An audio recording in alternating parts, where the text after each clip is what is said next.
Titan ये वही company है जिसमें राकेश झुंझुनवाला सर ने छप्पड़ फाड़ के पैसे कमाए थे। बट राकेश झुंझुनवाला ने इस कंपनी में ऐसा क्या देखा? क्या टाइटन अभी भी फंडामेंटली स्ट्रांग है? क्या टाइटन अभी खरीद सकते हैं? वेल, सारे क्वेश्चन आज ही आंसर होंगे। गोयला आ गया है, टाइटन का लोगो पीछे लगा हुआ है, तो क्यों वेट कर रहे हो? चलो।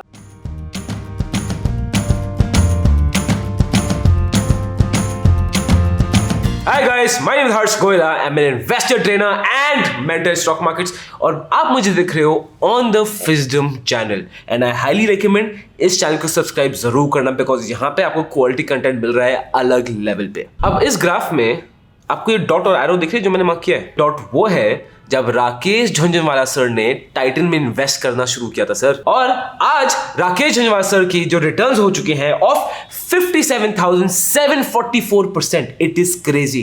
That is why Rakesh Jhunjhunwala sir है, ही इज अ लेजेंड। अब इसकी पीछे बड़ी फनी कहानी है। राकेश झुंझुनवाला सर ने ये स्टॉक तुक्के से ले लिया था। कैसे हुआ? ये था कि 2003 में राकेश झुंझुनवाला सर के ब्रोकर ने उनको कॉल किया। ब्रोकर ने बोला कि सर यहाँ पे कोई टाइटन की स्टॉक बेचना चाह रहा है, 10 लाख आप शेयर खरीद लोगे, आपको 40 रुपए मिल जाएंगे। अगर आप 30 लाख स्टॉक खरीद लोगे तो वो आपको 38 रुपीज में देंगे, और अगर आपने 50 लाख स्टॉक ले लिए तो 36 में मिल जाएंगे। राकेश झुंझुनवाला को लगा अगर मैं स्टॉक 40 पे उठाता हूं तो उसकी पूरी वैल्यूएशन मार्केट कैप हो जाती है ऑफ 300 करोड़। एंड टाइटन का ब्रांड नेम है, मैनेजमेंट अच्छी है, सब अच्छा है। उन्होंने खरीद ली। उन्होंने सबसे छोटा लॉट उठाया ऑफ 10 लाख स्टॉक्स, और जैसे ही स्टॉक में स्टडी करते रहे उनको वो स्टॉक इतना पसंद आया कि सर राकेश झुंझुनवाला की होल्डिंग टाइटन इंडस्ट्री में 5% तक की हो गई थी, विच इज क्रेजी। बट उस समय टाइटन के साथ हर चीज अच्छी नहीं थी। टाइटन के पास इंटरनल इश्यूज भी थे, एक्सटर्नल इश्यूज भी थे। इंटरनल इश्यूज क्या थे? मैनेजमेंट के साथ एम्प्लॉय यूनियन का कुछ फाइट हो गया था जिसकी वजह से फैक्ट्री बंद हो गई थी कुछ टाइम के लिए। एक्सटर्नल इश्यूज ये थे कि रॉ मटेरियल्स की प्राइस बढ़ गई थी, उस समय गोल्ड की प्राइस बढ़ गई थी, डिमांड बहुत कम थी, कंपटीशन बहुत ज्यादा आ गया था, जिसकी वजह से ये थी टाइटन की परफॉर्मेंस। इस कंपनी की शेयर प्राइस उस टाइम की 8 ईयर लो पे आ गई थी ऑफ 29 रुपीज। फिर राकेश झुंझुनवाला ने बस शेयर खरीदना शुरू किया एंड बोनस, स्प्लिट्स, डिविडेंड्स, अगर मैं हर चीज मिला दूं ना तो उनकी average buying price single digits में आती है। और आज टाइटन का स्टॉक 2400 के ऊपर ट्रेड करता है। एक मिनट, उन्होंने उस कंपनी में पैसे डाल दिए जिस कंपनी के प्रॉफिट्स नीचे गिर रहे हैं। ये सेंस थोड़ी बना? अगर आप ये सोच रहे हो तो आप एकदम सही सोच रहे हो। अब मैं आपको बताता हूं कि व्हाट डिड ही सी। उन्होंने देखा दैट 2001 एंड 2003 के बीच में ना टाइटन के लिए एक बहुत ही डिफिकल्ट टाइम था। बट एक बिजनेस जो उनका बड़ा अच्छा था वो था ज्वेलरी बिजनेस।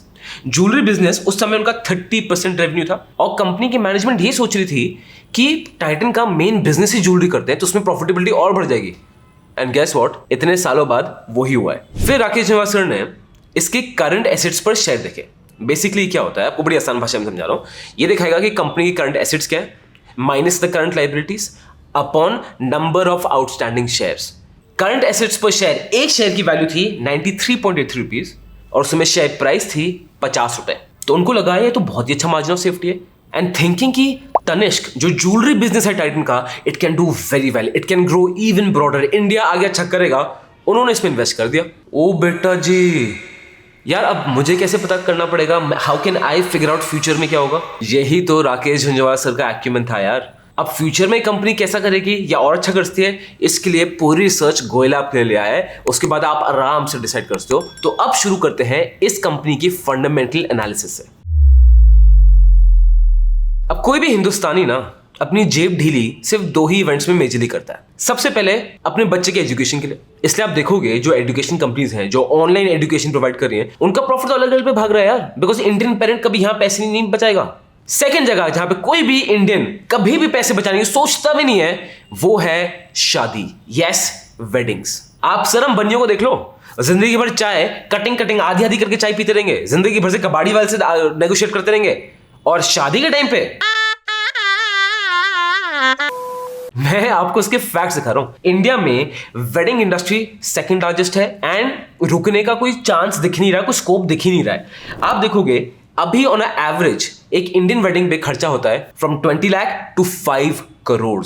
इसका मतलब ये है ऑन एन एवरेज एक इंडियन ना अपनी पूरी लाइफ टाइम वेल्थ का 1/5 20% तक खर्च कर देगा सिर्फ ऑन अ वेडिंग। और शादियां कितनी हो रही हैं वो तो हम सभी सुन चुके हैं। और टाइटन ना इसी इंडस्ट्री को बहुत मेजरली फोकस करता है। आप देखोगे इनका पूरा बिजनेस 4 पार्ट्स में डिवाइड है। सबसे पहले आता है ज्वेलरी बिजनेस, जो इनके रेवेन्यू का 89% है। उसके बाद आता है वॉचेस का बिजनेस, जो इनके रेवेन्यू का 7% देता है। फिर आता है आईवेयर बिजनेस, जो इनके रेवेन्यू का सिर्फ 2% है। एंड जो नेक्स्ट 2% का रेवेन्यू है वो आता है परफ्यूम्स, फैशन, एक्सेसरीज से। तो एक एक करके सब सेगमेंट्स में फोकस करते हैं। तो पहले शुरू कर रहा हूं इनके ज्वेलरी बिजनेस से। अब इसमें कोई हैरानी की बात ही नहीं है, हिंदुस्तान का सबसे बड़ा लार्जेस्ट ज्वेलरी रिटेलर ना टाइटन ही है। टाइटन के पास 7% का मार्केट शेयर है, ये बहुत ज्यादा बड़ा है। इनकी मैं आपको ब्रांड्स का स्ट्रक्चर समझा रहा हूं। सबसे पहले आती है सुपर लग्जरी ब्रांड जोया, जहां पे बहुत हाई एंड ज्वेलरी मिलती है, बहुत ही एक्सोटिक डिजाइन मिलते हैं जो बहुत एक्सपेंसिव होता है। उसके बाद आती है ब्रांड तनिष्क। टाइटन ने जो तनिष्क का नाम है वो तनिष्क का ही यहाँ कंटिन्यू किया है, जो प्रीमियम सेगमेंट में आता है। मतलब मेरे परिवार में आप देखोगे, बोलते हैं कि जब भी ज्वेलरी खरीदनी है, शादी के लिए ज्वेलरी को अच्छी ज्वेलरी खरीदनी है, लोग तनिष्क के पास ही जाएंगे, कहीं जाएंगे ही नहीं, इतना तनिष्क का ब्रांड इमेज बना हुआ है। उसके बाद मिड मार्केट में आता है मिया, जो कंटेम्प्रेरी ज्वेलरी बनाता है, और पूरे मासेस के लिए अफोर्डेबल प्राइसिंग के साथ है इनका कैरेट लेन, जो बहुत सस्ती ज्वेलरी बनाता है। ज्वेलरी सेगमेंट में इनकी ईयर ऑन ईयर ग्रोथ हुई है ऑफ 12.5%। डबल डिजिट ग्रोथ हुई है दोस्त, ये बहुत बड़ी चीज है, जबकि they are the market leaders. But हर चीज अच्छी नहीं है। यहां पे सबसे बड़ा इशू क्या है, इनका EBIT कम हो गया, which is earnings before interest and tax.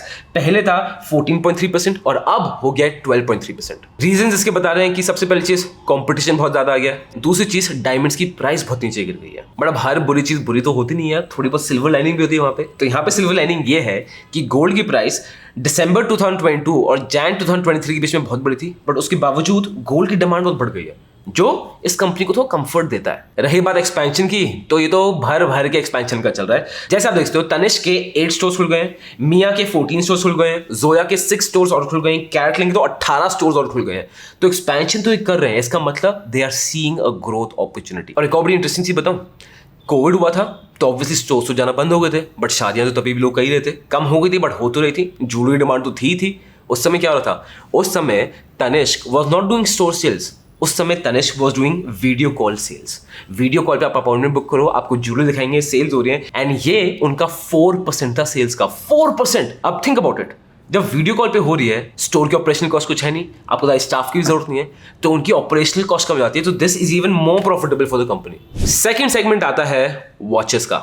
एक फन फैक्ट बताऊं, मैंने खुद टाइटन की वॉच पहन के रखी हुई है। मेरे घर में एक्चुअली टाइटन का बहुत सारा सामान पड़ा हुआ है, so it shows quality is good. Watch market में ये इंडिया में जो सबसे बड़े डोमेस्टिक प्लेयर हैं, उसमें कोई डाउट की बात ही नहीं है, वो तो कोई ऐसी बता देगा। एंड दुनिया में ये 5th लार्जेस्ट प्लेयर है, which is know small task. और ये इनका सिर्फ 7% रेवेन्यू है टाइटन का। वॉच में और बात करते हैं, ये ब्रांड्स क्या क्या है। इनके पास है जाइलस, नेबुला, टाइटन, फास्ट्रैक, सोनाटा। ये ब्रांड्स बहुत कॉमन है, बहुत फेमस है, सबने सुना है। प्लस इनकी इंटरनेशनल ब्रांड से भी पार्टनरशिप हो रखी है, जैसे कि Tommy Hilfiger, Police, Anne Klein, Kenneth Cole, Coach. हो सकता है मैं इनका नाम गलत प्रोनाउंस कर रहा हूँ, बिकॉज भाई मैं बनिया हूँ, मुझे सब ब्रांड्स नहीं पता। वॉच सेगमेंट में इनकी ग्रोथ हुई है of 14.2% year on year, again a double digit growth. It is crazy. और मेन इनका ड्राइविंग फैक्टर है फास्ट्रैक की तो भाई साहब बहुत ही अच्छी सेल्स हुई है।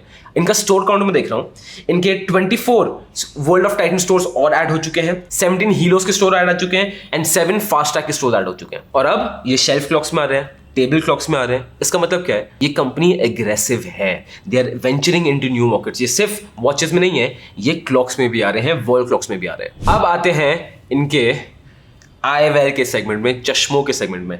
Bye the way this is not Titan, this is Decathlon. मैं पता नहीं क्यों बता रहा हूँ, just for you to know. ये इनके सेल्स का 2% देता है। ईयर ऑन ईयर ये सेगमेंट ग्रो किया है by 11.5%, which is again good. Just imagine, इस लेवल पे अगर कोई डबल डिजिट ग्रोथ करे ना, it is a very very very positive thing. अब मैं इनकी अर्निंग्स की बात करूं, मोर स्पेसिफिकली EBIT की बात करूंगा। आईवेयर बड़ा अच्छा ब्रांड है। वाई? बिकॉज यहाँ पे ना मार्जिन ज्यादा होते हैं। जब चश्मे की बनने की कॉस्ट बहुत कम होती है और बेचने की कॉस्ट ब्रांड्स में बहुत ज्यादा होती है। इस कंपनी की ब्रांड्स हैं टाइटन, फास्ट्रैक, ग्लेयर्स, हम सबने सुना हुआ है। इनका EBIT मार्जिन इसमें है 18.4%, विच इज वेरी गुड।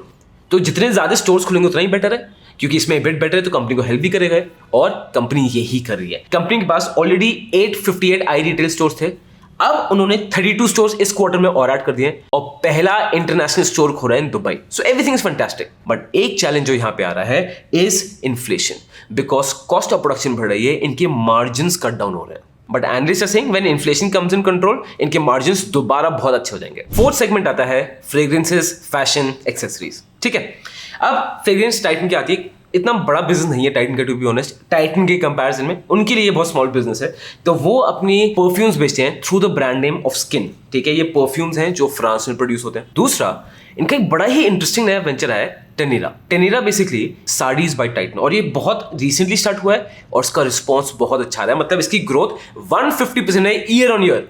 हाँ, ये नया बिजनेस है इसलिए इसकी ग्रोथ ट्रिपल डिजिट में है, तो इट्स ओके, बट रिस्पॉन्स अच्छा है। स्पेसिफिकली फेस्टिव सीजन में तो उसका बड़ा अच्छा रिस्पॉन्स आया। ये ब्रांड इनको 1% रेवेन्यू दे रही है, जो बहुत बड़ी चीज है। अगर आप देखोगे ये ब्रांड इतना रिसेंट है।